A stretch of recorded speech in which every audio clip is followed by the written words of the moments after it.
And the clock says 6:58. 2 minutes until bedtime. Daniel doesn't like when I'm late for bedtime. My thoughts are all jumbled up today. The medicine makes my head feel like it's stuffed with cotton, like someone shoved wet newspaper into my skull and let it harden there. I can hear Daniel in the kitchen. The clinking of dishes sounds like tiny bones breaking. He made spaghetti tonight. Spaghetti with meatballs. I like the meatballs. I think I've always liked meatballs, even before the accident. Sometimes it's hard to remember what I liked before. Sometimes I wake up tasting blood and can't remember why. I should get ready. Daniel doesn't like when I'm not in bed when the clock turns to 7. He says it makes Mr. Jacks upset, and nobody wants Mr. Jacks upset. I've never met Mr. Jacks. Daniel says he comes to our house late at night and checks on things, makes sure everything is safe. Daniel says Mr. Jacks knows what's best for us. Daniel says Mr. Jacks has plans for me. When Daniel talks about Mr. Jacks, his eyes change. They get darker, emptier, like something crawls behind them. The doctors told me I have, what did they call it? Traumatic something. Brain injury from the accident. Sometimes I can think just fine, like now. Other times I can't remember my own name. The words get stuck. The thoughts won't connect right. I get confused about what year it is, what day, where I am. Sometimes I see shadows moving in the corners of my room, shifting, watching, waiting. I used to be different. Before the pills, before the accident, I was a teacher, math teacher, high school. I taught algebra and geometry. I remember the smell of chalk and the sound of the bell. I remember Lisa, my wife, and Tommy, my first son, my boy. I remember their smiles, their laughter. I can still hear their screams sometimes, in my dreams, in the walls. When I'm alone, they're gone now, the accident. 2 years, 3. Time is slippery for me now. Daniel, Lisa's son from her first marriage, moved in after, said he'd take care of me, said he'd help. I adopted him when he was 12 after I married Lisa. He never called me Dad though. Always Greg, his voice always cold, clinical, like he was examining a specimen. The lock clicks from outside my bedroom door. 7 p.m. sharp. The sound makes my skin crawl. I hear Daniel's voice through the door, muffled and wrong, like it's coming through water or meat. Good night, Greg. Did you take your evening pills? His voice sounds far away, even though he's just behind the door. Yes, I lie. The little blue and white pills are under my tongue. They taste like chemicals and dread. I'll spit them out later. I don't like how they make me feel, like I'm underwater, can't think, can't remember. On my ceiling, there are terrible things. They crawl upside down. They come in from a crack above the door. Do they know Mr. Jacks? Good. Mr. Jacks will be here soon. He says you need to stay in your room tonight, all night. Don't try to come out, okay? Remember what happened last time? I do remember. Sorta. Things get mixed up sometimes. I got thirsty and tried the door. It was locked. I kept pulling on it. Daniel came. He was crying, but his eyes were dry, said Mr. Jacks was angry. Daniel had a bruise the next day. A perfect handprint wrapped around his throat. Said it was my fault, but I was locked in here all night. How could it be my fault? Okay, Daniel. I'll stay. The words feel thick in my mouth. Hard to talk sometimes, like my tongue belongs to someone else. Sleep well, Greg. Mr. Jacks is looking forward to seeing you. His footsteps go away. They sound heavier than they should, like someone much larger is walking away. I sit on my bed, look around. This room is my whole world now. TV, books with big letters, water bottle, bucket for bathroom. I hate that bucket, hate it. But Daniel says Mr. Jacks doesn't let me use the real bathroom at night. There are scratches on the wall I don't remember making, and stains on the ceiling that look like faces when the light hits them just right. I look at my puzzle book, the one with pictures of animals and words hidden in a grid. Daniel says these are good for my brain, says they'll help me get better. But I think I'm getting worse. Yesterday, all the animals in the book were staring at me. Their eyes following me across the room. The words start to swim on the page. I feel dizzy, the medicine, it's kicking in. The stuff I took this morning makes it hard to focus, makes the shadows in the corners grow longer, darker. But wait. I hear voices from the living room. Daniel's talking to someone. Another voice, deeper, older, raspy like sandpaper on bone. I try to listen. My legs feel wobbly, but I manage to get to the door, press my ear against it. The wood feels cool. Unnaturally cool, like it's sucking the warmth from my skin. He's secured for the night. The deep voice must be Mr. Jack's. It sounds wrong. Too deep. Too hollow. Like it's coming from somewhere very dark and very old. Yes, Daniel's voice. Just like you said. Good. Has he been behaving? Not really. Tuesday was bad. He kept calling me Tommy. Then he started crying, asking where Lisa was, saying he wanted to see her. He scratched himself until he bled, said something was under his skin. That's concerning. We might need to adjust his dosage again. The stronger stuff, the one that makes him see us as we truly are. I move away from the door. My heart is going fast, too fast, like it's trying to escape my chest. Adjust my dosage? No more pills. Last time they changed my medicine, I couldn't wake up. Slept and slept. Couldn't tell if I was dreaming or awake. Saw things standing over my bed, watching me, touching me with hands that felt like wet leather. I go back to bed, pull the blanket up. It feels safe under here. Through my window I can see the moon. Full moon, big and bright. Too bright. Unnatural. The moon helps me sometimes. Helps my thoughts line up right. Like puzzle pieces clicking together. But tonight it looks wrong. Like it's watching me. Judging me. I remember things when the moon is full. Remember Lisa's smile. Remember Tommy's baseball games. Remember adopting Daniel when he was 12. Remember how he watched me. Always watching. Never smiling. Never calling me Dad. I remember the way he'd stand in doorways just watching us eat. The way animals would go quiet when he walked by. I remember the accident. The car going too fast, couldn't stop it. Brakes didn't work. The tree coming closer and closer. Lisa screaming. Tommy in the back seat. The sound of metal folding, of glass, breaking, of something laughing. I remember the hospital, the police officer. Young guy with kind eyes. He said the brake lines were cut.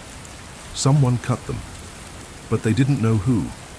I remember how uncomfortable he looked when Daniel visited, how he wouldn't meet Daniel's eyes. I remember Daniel coming to live with me after the funeral. I was still in a wheelchair then, head all bandaged up. He said he'd take care of me, said Mr. Jack's would help us both. I remember how cold his hands were when he touched me, like he'd been keeping them in ice water. Mr. Jack's, the grief counselor. That's what Daniel said. But I've never seen him, never signed papers, never had therapy. And why? Why does he only come at night? Why do the lights flicker when his name is mentioned? Why do I sometimes hear him moving in the attic during the day when Daniel says he only comes at night? There's laughing from the living room, TV sounds, explosions, gunfire, but underneath it something else, a wet, slithering sound, like something huge dragging itself across the floor. I think I fell asleep, my eyes open. Room is dark, just moonlight. Clock says 2:17. What woke me up? A sound from outside my door, a scratching sound, like claws on wood. Footsteps, heavy, uneven footsteps. I try not to breathe too loud. The doorknob moves, turns, but the lock stops it. Something pushes against the door, something heavy. The wood creaks, bending inward slightly. He's sleeping? Mr. Jack's voice just outside my door. It doesn't sound human up close. Too deep. Too hollow. Like it's coming from the bottom of a well filled with mud and teeth. Should be. The risperidone and lorazepam knock him out pretty good. Daniel sounds tired, afraid. Good. I brought the papers. Once we get him declared legally incompetent, we can access the insurance money. The house too. Insurance money? My brain feels foggy, but something about this feels important, wrong. How much longer will this take? Daniel asks. His voice trembles. Not long now, his condition is getting worse, just as we planned. Those pills I gave you are working perfectly. The brain damage from the accident gives us a good cover, but these medications will make him a complete vegetable soon. And then he's mine, all mine. My stomach hurts, pills. They're making me worse on purpose. And what does he mean I'll be his? I don't know. Sometimes he seems okay. Like today, he remembered it was Friday spaghetti night without me reminding him. There's a sound. Wet. Meaty. Like someone got hit. With something heavy. Then something strange happens. I hear shuffling. And Daniel's voice changes. Gets deeper. Becomes Mr. Jax's voice. Don't get soft now, the deeper voice says. It echoes strangely like it's coming from everywhere and nowhere. Then normal Daniel voice whimpering, "No, sir, my brain is slow, but this is important." That second voice, it came from Daniel, not from someone else. There is no Mr. Jax. It's Daniel, just Daniel, talking to himself, making a different voice. But then, who made that scratching sound? Who pushed against the door? Why does the house creak at night like something huge is moving through it? The medicine fog tries to pull me under, but I fight it. Fight to understand, more shuffling sounds. Then Daniel, normal voice, strained and fearful. "I'll increase his dosage tomorrow." Then deeper voice, but different now. Wetter, with a gurgling quality that makes my skin crawl. Good. I want him completely helpless by next week. Just a drooling idiot who can't even feed himself. Ready for the transition. The words hurt, make me want to cry. But I hold it in. What transition? What's going to happen to me? Footsteps go away down the hall, but they don't sound right. Too many of them. Like 3 or 4 people walking in perfect sync. My hands shake. Can't make them stop. The pills, blue ones, white ones, yellow ones. Daniel gives them to me, morning, noon, night. They make my brain slow. Make me forget things. Make me stupid. Make me see the things that hide in the dark. The things with too many eyes and not enough skin. No. I see them when I don't take the pills. They're real. I know it. I think they are hiding from me. Mr. Jax. Who is he? We all know him. I think so. He's here at this house. I look at my water bottle. Did he put more medicine in there? Probably. The water looks wrong. Too thick, too dark. Daniel isn't helping me. He's hurting me. Making me sick. And there's no Mr. Jax. Just Daniel talking to himself. Like he has 2 people inside him. Or something inside him, wearing him like a costume. I try to get out of bed. My legs are wobbly, like walking on jello. I make it to the window. Look out. Too high up. 2nd floor. Can't jump. And something moves in the yard below. Something big that shouldn't be there. Something that looks up at me with eyes that reflect the moonlight like mirrors. Door is locked from outside. I'm stuck here until 7 a.m. when Daniel brings breakfast. And more pills. More things to make me forget. To make me compliant. To prepare me. The moonlight helps me think. Helps me remember. I remember the insurance. Big policy on Lisa and Tommy. Got money when they died. And there's more money if I die. The mortgage insurance. My retirement money from teaching. My pension. Daniel can get it all if I'm declared incompetent. If I can't take care of myself. A thought comes, clear as a bell. Did Daniel cut the brake lines? Did he kill Lisa and Tommy on purpose? Was it part of his plan? First them, now me. I look around my room. Not a bedroom, a cell, a cage, a place of preparation. I have until morning to figure something out. My brain still works sometimes when the medicine wears off, when the moon is bright. Because now I know part of the truth about Mr. Jax. He's not real. He's a voice in Daniel's head. Or maybe Mr. Jax is real. I know there's something else here too. Something that comes in the night. Something Daniel is afraid. There's something he's working for. Something that wants me. My tongue feels the pills I hid there. I spit them into my hand. Hold them tight. I notice something on the wall I didn't see before. Scratched into the paint with fingernails. Words in Lisa's handwriting. He's not Daniel anymore.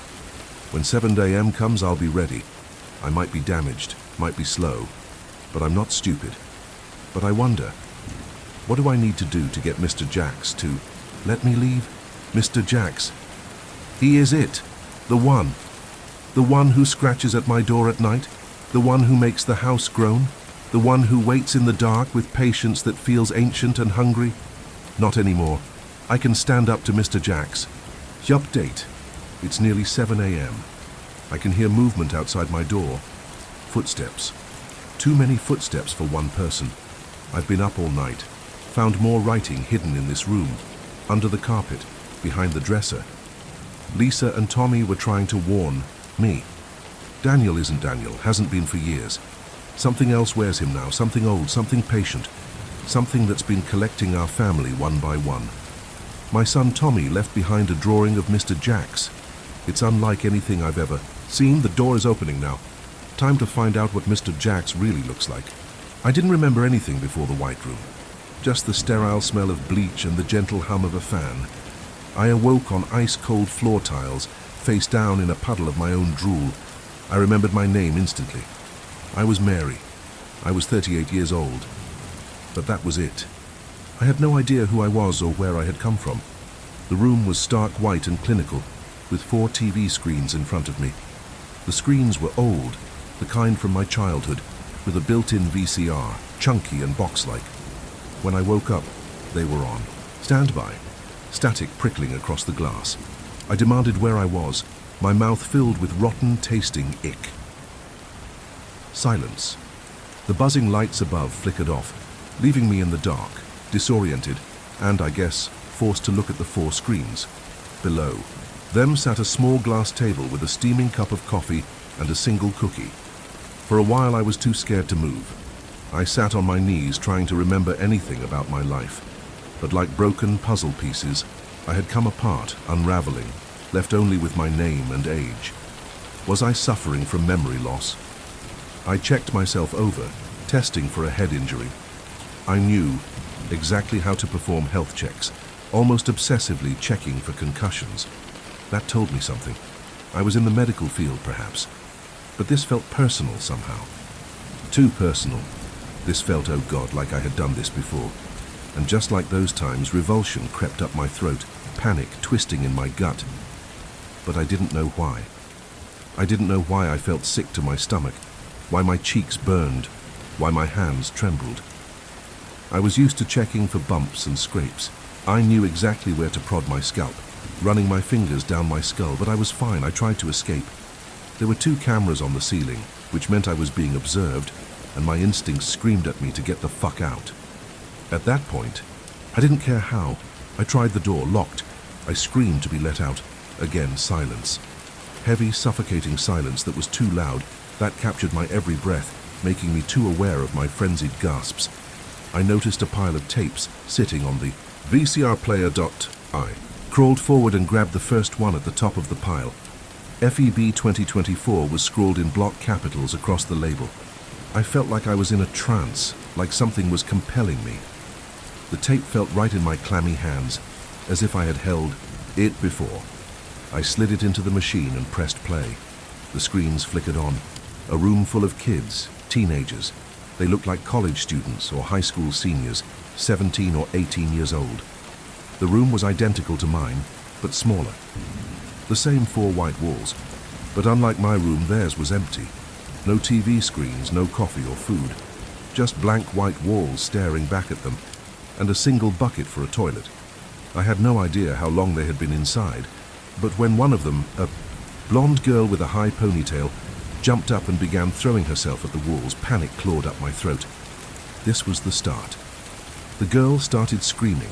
Almost immediately, another girl, a brunette with tight curls, stood up, strode over to her and slapped her across the face. I tensed, waiting for a fight to break out, but instead of hitting back, the blonde wrapped her arms around the brunette, sobbing into her shoulder. A moment later, they both returned to the others, sitting cross-legged on the floor. I counted 10 of them, 5 girls, 5 boys. They wore identical white shorts and t-shirts, blending into the walls and floor. They looked disoriented, just like me. They sat in a circle, wide-eyed, staring at each other like they were strangers. No, I moved closer, glued to the screen, watched them back away from each other. One boy shuffled back, jumped up, and tried to run, smacking straight into the wall. They were strangers.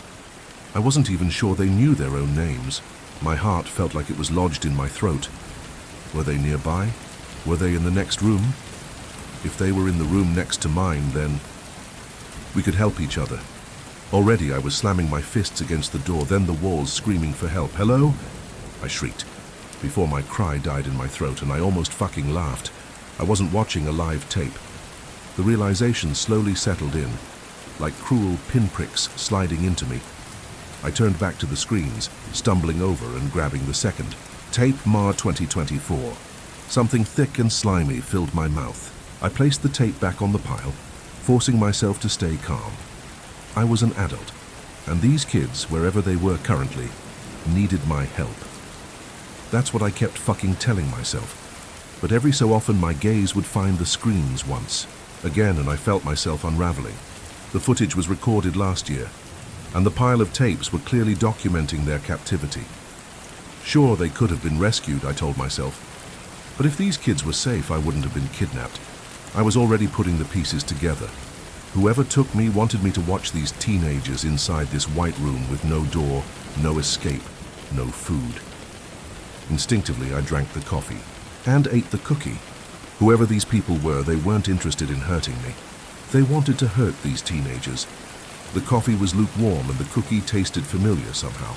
Oven-baked and fresh. There was icing, but it had been scraped off. Something told me I wouldn't be in the room long. Not long enough to get hungry or thirsty. I found myself scanning the ceiling for more cameras. There was one attached to every corner, most likely recording every angle of my face. My stomach twisted as I studied the monitors. Like mine, they displayed different angles of the room trapping the teens. Screen 1 zoomed in on the girls. 4 of them had gathered together already, with one stray boy joining them. Screens 2 and 3 focused on the boys, appearing to be already arguing. Screen 4 was a bird's eye view of all of them. All. Right, everyone listen up. One of the boys stood. He looked like the leader type. Tall and athletic looking, thick brown hair and freckles. The kids didn't have names, so I renamed him Boy Number 1 in my head. Boy 1's voice was shaking, but he kept his expression stoic. I noticed he kept scratching at his arms, a nervous tic. So, I'm pretty sure someone is playing some fucking sick game. His head tipped back, eyes glued to the camera. Screen 3 zoomed right into his face, his twitching bottom lip. He was trying not to cry. "But we need to keep a clear head, okay? Does anyone remember anything about themselves?" He pointed. To himself. "I don't know my name, I just know I'm 18 and I just graduated high school." Boy 1 took a leadership role. He was reluctant, but the other kids seemed to gravitate towards him. They went around the room and it became clear to me that these kids had their memories fucked with too. The blonde, I named her Girl Number 1, who freaked out earlier in the tape, was immediately intriguing. She didn't know her name, but she did tearfully exclaim, "I have a mom and I know she's looking for me," which triggered paranoia among the group. The brunette, Girl Number 2, who slapped her, brought up the possibility of Girl Number 1 being in on their imprisonment. "That's ridiculous," Boy Number 1 snapped. He stood up, assuming his role of leader. This room had no concept of time or night and day. They could have been arguing for hours and they wouldn't even know it. Why would she willingly join in on whatever this is? "Well, this is clearly some kind of test," Girl Number 2 said matter-of-factly. "What? If she's, I don't know, the daughter of one of the researchers, or even a researcher herself. I told you I'm not in on this. I don't know anything about this." Girl Number 1 shrieked, pulling her legs to her chest. She seemed genuinely afraid, burying her head in her knees. "Please, I just want to go home." She screamed, and the others jumped. "I want to go home. I want my mom." Girl Number 2 started to speak, only for Boy 1 to shoot her the mother of all death glares. "Don't." He shuffled over to her. "The last thing we need is to lose trust in each other." Girl Number 2 averted her gaze, sliding away from him. "Get the fuck away from me." Boy Number 1 looked hurt. I could tell he was the weakest among the group. He made the mistake of acting like a leader, but he was doing just that, acting. In reality, he was just a scared teenager. His bottom lip wobbled, but he shook his head, forcing a wide, gritted smile. "Aye, aye, Captain. Oh, Freckles thinks we're getting out of here with the power of friendship." Another kid, a guy with thick blonde hair and glasses, was curled into himself. I was sure he was crying, but no matter how many times the cameras tried to catch his face, he avoided it. I called him boy number 2. That's fucking adorable. I'll make sure to rely on friendship when we're starving. To my surprise, boy 1 crawled over to the guy laying down beside him. Go away, boy number 2 grumbled into his arms. I'm trying to manifest my way home. Boy number 1 snorted. It was the first time I'd seen him smile. And you call me delusional. The March 24 tape outlined what looked like the first month of their imprisonment. I watched it. Every second, every camera angle. The kids got used to their captivity, distracting themselves with games of charades and sleeping lions. They each gave up a clothing item so they could create a makeshift curtain for the toilet. They were given new clothes, but it was weekly instead of daily. Glued to the tape, I barely noticed someone had replaced my coffee with a new one. This time I was given a cupcake, again with the icing scraped off. Ignoring my own circumstances, I watched the kids slowly start to unravel. Food was given to them every morning at exactly 7 a.m. It was good food. I watched them receive trays of McDonald's breakfast, and for the first few days and then weeks, they seemed okay. The kids started to form a plan to escape, orchestrated by desperation 1. Their plan was to wait until their food was delivered and then attack in numbers. However, when their breakfast was delivered, it was a single slice of bread. I already knew what game their kidnappers were playing. After 3 days of no breakfast, boy best 1 caught on. They're punishing us, he spoke up, while they were sharing half of a slice of bread. The portion sizes were getting smaller and smaller. Boy dash 1 was rationing his own, tearing pieces off and eating them in intervals. He was also hiding yesterday's water down his pants. This kid was smart. We formulated a plan to escape, and the people watching us don't want that, he said. Boy number 1's lips formed a small smile. He was planning something. So, for now, we play their fucking game. He was right. The kids stayed mostly silent all day, and were rewarded with 3 cooked meals. Following boy 1's words, the teens stayed quiet. Boy number 2 suggested they named themselves. Boy 1 wanted to be named Clem, because it felt right. Boy number 2 insisted on Ryder. Boy 3, who I was pretty sure was narcoleptic, curled up in one corner, was named Ziz. Boy 4, a hard-faced redhead who started most arguments over food, refused to be renamed, so the others called him Shitface. Finally, Boy 5, a kid with a buzz cut, just shrugged and called himself Buzz. Girl number 1, the blonde who had calmed down, didn't want to be part of the naming ceremony, but halfway through she squeaked, Sabrina. I like the name, Sabrina. Girl number 2, the fiery brunette, immediately called her out. Okay, but why Sabrina? She demanded, her eyes narrowed, hands planted on hips. So that's your real name? She was ignored, and after realizing her theories weren't helping, girl number 2 sighed and reluctantly named herself Scooby. Girl number 3, a quiet kid with pigtails, shrugged. I like Ruby? Girl number 4, the frizzy redhead with glasses, didn't speak. So the others gave her a name. Mittens.Girl5, who had come up with the naming ceremony, smiled widely. She pinned her dark curls into a knotted bun. I had never seen an 18-year-old wear butterfly hair slides. Brianna, the tape ended on her wide smiling face, the screen flickering off. I didn't have any concept of time in that room, but I had a feeling the tape had lasted around 2 hours. 2 hours per tape, and 3 coffee refills I never saw, while I had been watching. Another 2 cupcakes were balanced on a plate. I checked them. The icing had once again been scraped off. For a moment I was paralyzed, coffee vials sliding back up my throat. Who are you? I asked the people watching me. When I was met with no response, I kept my voice calm. What are you doing to these children? I had so many questions. Why was I being made to watch these tapes? Why VCR in 2025? Were these kids alive or dead? And did I even want to know? When my cry bounced back at me, reverberating around the room, I felt myself snap. I screamed, but it felt like screaming into a vacuum, my own cry sounding wrong, foreign, not even mine. I was trembling, my chest aching, my throat on fire. I didn't want to watch it, I couldn't. But already I was crawling over to the pile of tapes, choosing April 24th. Whatever happened to these kids, I couldn't stop it. But every time that fucking tape slipped from my fingers, I dropped to my knees and grabbed it, running my fingers over the surface. It felt personal and wrong, and yet right in my hands, the scratchy label and the smooth plastic of the tape. I rolled it around between my hands, my gaze glued to each screen. I wish I never watched them. I wish I never knew their names. But I had to know what happened to them. I had to know what 12 months of captivity did to these kids.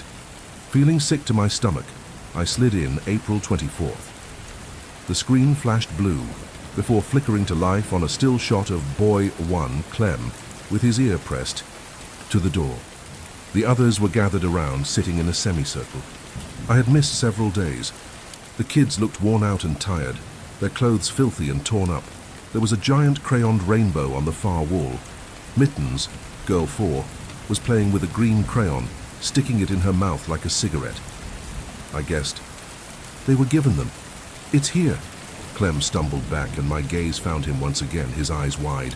His cry caused a commotion among the others, and realization slammed into me. They were starving again. Clem's eyes were hollow, his cheeks sunken and significantly pale. There was a certain twitch in his lips I was trying to ignore. He had torn off the bottoms of his pants, wrapping them around his head. I had no idea how long they had been without food, but the way they moved, almost feral, backing away from the door like startled deer, gave me an idea. It looked like days. "Everyone get back," he snarled, and to my surprise the others slowly retracted.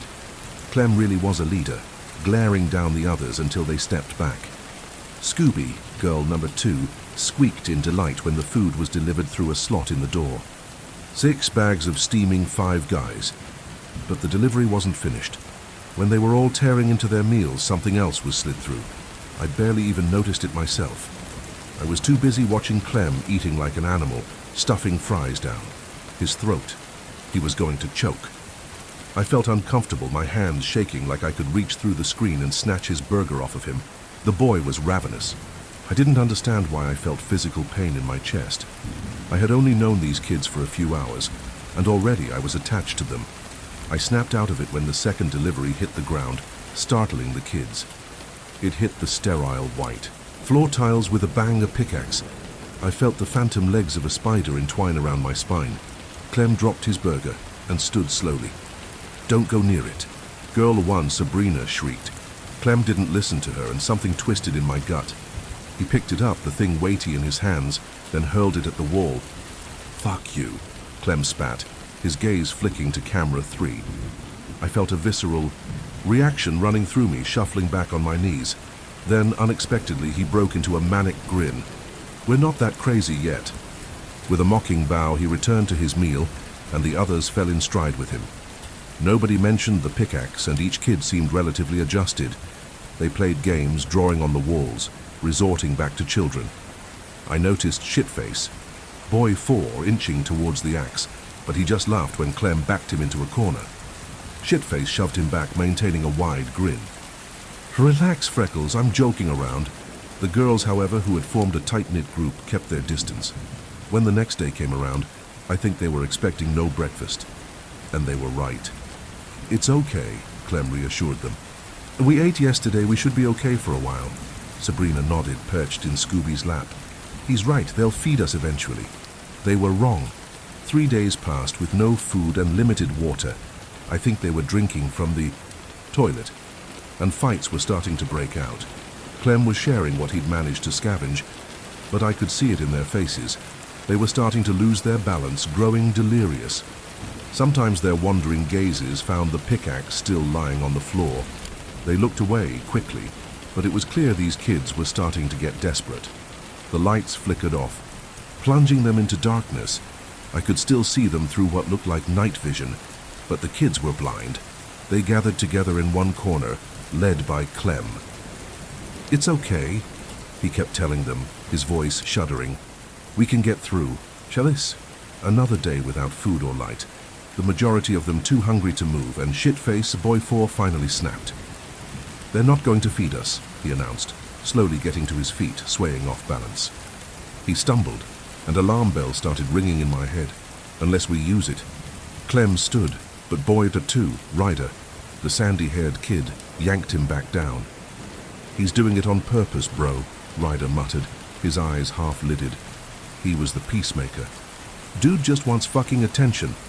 To my surprise, Boy 3, Ziz, and Boy 5, Buzz, also got to their feet. Shitface crawled over to the axe, blindly grabbing for it. "We're all hungry," he announced, smacking the blade into his hand. Eyes were crazed, almost feral. Lips pulled back in a bloodthirsty grin, Shitface held up the axe. "So, I propose, instead of sitting around singing Kumbaya waiting to fucking starve to death, we choose someone for the chop." The others screamed, immediately on their feet. The way they responded reminded me of animals in a pack. They couldn't see, but I think they could sense each other, and that was enough. With a sharp jerk of his head, Clem motioned the others behind him. Clem, Ryder, and Sabrina started forwards, uncertain, in the pitch dark. But this was already a mistake, and they knew that. Scooby and Mittens dragged them back, with help from... Brianna Shitface swung the axe playfully. "I'm just saying, we got actual food when we did what they wanted." He started toward the others in slow, teasing strides. "I nominate Freckles. He is our leader, after all, and what leader wouldn't sacrifice himself?" The boy's lips curved into a smirk. "For the greater good, dude." The light suddenly flickered on, surprising the group. Clem's side backed away, blinking rapidly, some of them hissing, while Shitface stayed nonchalant, swinging the axe. They saw it as a mercy, some of the girls breaking down in relief. Far off in the corner, I saw Shitface's smile grow, his eyes widening. He saw it like invisible gods were confirming his belief. "They gave us light back," he yelled, and through that stone-cold demeanor and wild eyes, I glimpsed a scared teenage boy. He was terrified, so he was acting out. "They want something back after what they've given us," he announced, slipping effortlessly into the leadership role. "They fed us. Now they want payment." He was playing with their heads to get them to agree. Shitface was smart, smarter than... He let on. He was hungry, I understood that. He was fucking scared. But resorting to murder. The boy was in front of Clem in 3 strides, Ziz and Buzz following. Shitface's smile was spiteful. He'd been itching to take the lead. I could tell by the way he moved, that cocky saunter in his step. "You want us all to be okay, right?" he murmured, inclining his head mockingly. "You want everything to be fucking sunshine and rainbows.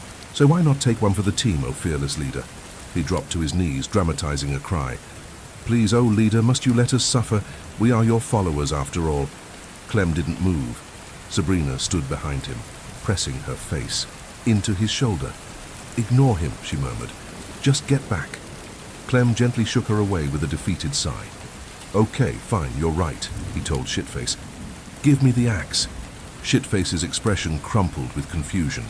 He lurched back, but Clem snatched the axe, twisted around, and hacked off Sabrina's head with a single, brutal chop to the back of her neck. I think I tried to stop the tape, but I was frozen, watching pooling scarlet seeping across white tiles. The others erupted into screams, and Sabrina's body landed at Clem's feet. He didn't move, his fingers tightening around the wooden handle, beads of red dripping down his face and splattering his white tee. Shitface staggered back, his eyes wide, mouth open. Clem, unsteady, on his feet, pivoted to face the others cowering in the corner. He was eerily calm, his gaze unblinking. I think I had just watched this boy lose his humanity. His eyes were vacant, empty pools, a flicker of a triumphant smile twitching on his lips. The hollowness of his expression stood out, terrifying and void, and I wondered if I was seeing everything.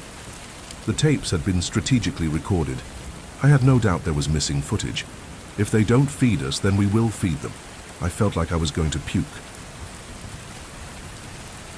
Boy Jata 1. Clem. I found myself moving closer to the screen until I could feel static prickling my face. He was still a kid. I didn't understand why I was crying. I couldn't stop, my hands were trembling, my heart pounding through my chest. He was 18. Just graduated. I fell back when he swung the axe one more time. His gaze locked onto the camera before placing it back on the floor. Ignoring Sabrina's body, Clem turned his attention to Shitface. "Don't fuck with me," he murmured.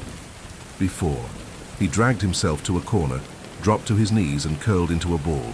Scooby did her best to cover Sabrina's body. Mittens helped her. Brianna sat in a corner, head buried in her knees. Breakfast came the next morning. 9 individual trays, filled with croissants, cupcakes, toast, cereal, and chocolate. The others stuffed their faces. But I wasn't watching them. I was watching Clem, who instead of joining them for breakfast was crawling towards Sabrina's body at a snail's pace. When he reached her, I expected him to say a prayer or hug her. Instead, Clem soaked his hands in her blood and shuffled over to the wall. He used her blood like paint while the wall was his canvas, head inclined, lazily dragging his fingers, scrawling a simple. The other kids' expressions were clear on each screen. They were terrified of him. Mittens and Brianna were silently eating while Scooby and Shitface stayed away, hiding in individual corners of the room. Ryder was the only one trying to make conversation, picking at his chocolate croissant. But even his gaze was frantic, flicking back and forth between Clem and the blood-stained axe abandoned in the corner. When a loaded gun was dropped through the delivery slot in the door this time, all eyes turned to Clem, still hovering over Sabrina's body. It looked like he was trying to push her brains back inside her skull. Mittens surprised me by shuffling over to the gun and sticking it down her shirt.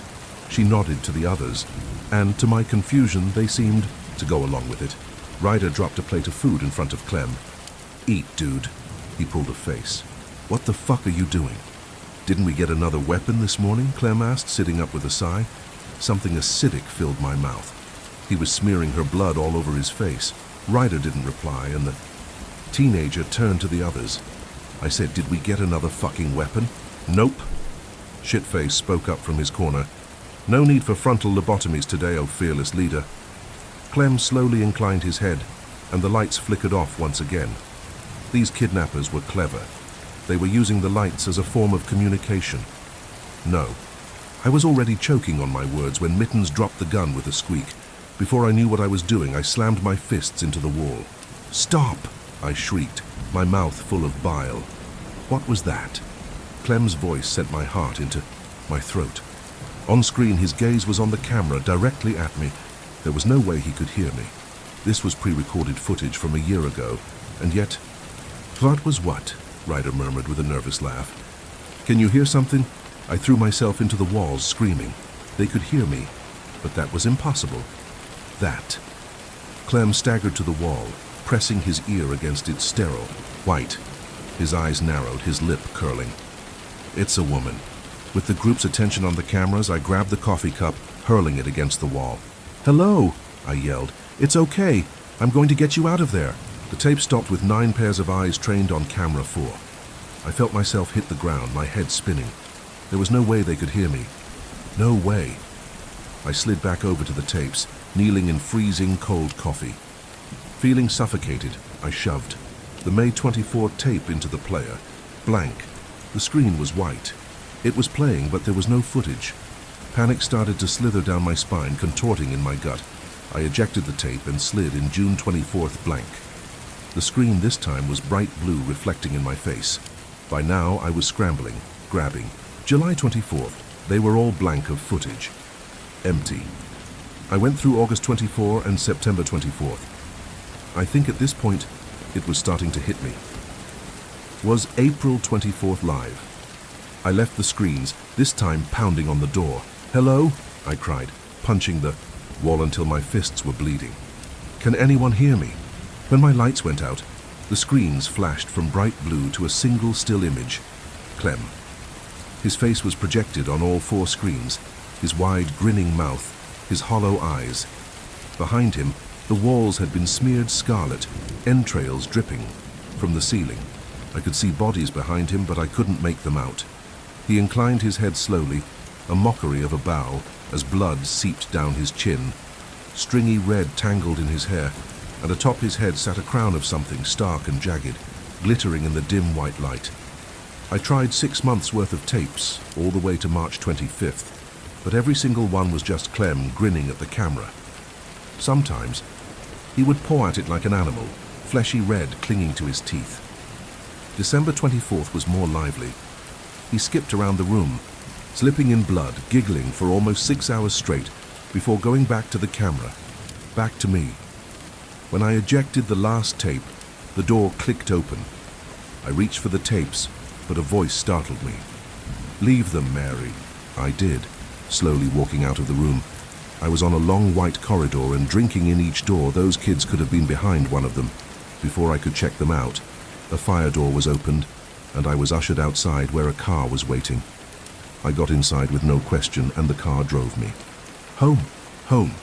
I suddenly recognized my hometown, the high school, the kindergarten, the soccer field. When the car stopped at the end of my road, I almost toppled out, my memories slamming into me like waves of ice water. I ran home to my husband, who was standing on the doorstep, his lips pursed. He was pale, his hands full of paper. "Harry," he hugged me, wrapping his arms around me. "You didn't find him," he whispered into my shoulder. I pulled away, my throat on fire. "Him." I jumped when a golden retriever jumped up at me. "Clem." I ruffled his head, tears stinging my eyes. He was such a good boy. Harry led me back inside our house, into our kitchen filled with cookies and cupcakes with, "Have you seen this boy?" Perfectly written with blue icing, and littering our house posters with a familiar face. I snatched one up and immediately puked. Zach, the smiling boy on the cupcakes and cookies, on the missing posters.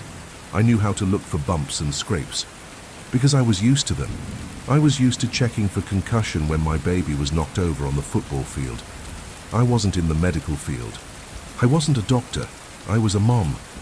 I didn't know I was screaming until Harry wrapped me into a hug. "Honey, what's wrong?" he kept saying, but I was numb. I climbed the stairs with shaky legs and stumbled into my son's room. Zach. Memories swamped, me dragging me to all fours. I remembered his 10th birthday party, his mouth full of frosting. "Look, Mommy." His voice is in my head. I can still see his face. Zach, my sweet boy. How did I forget him? How did they make me forget him? Boy 1. Clem, the emotionless killer who murdered a room full of teenagers. My son. Please help me. I need help. I found my son, but I lost him again.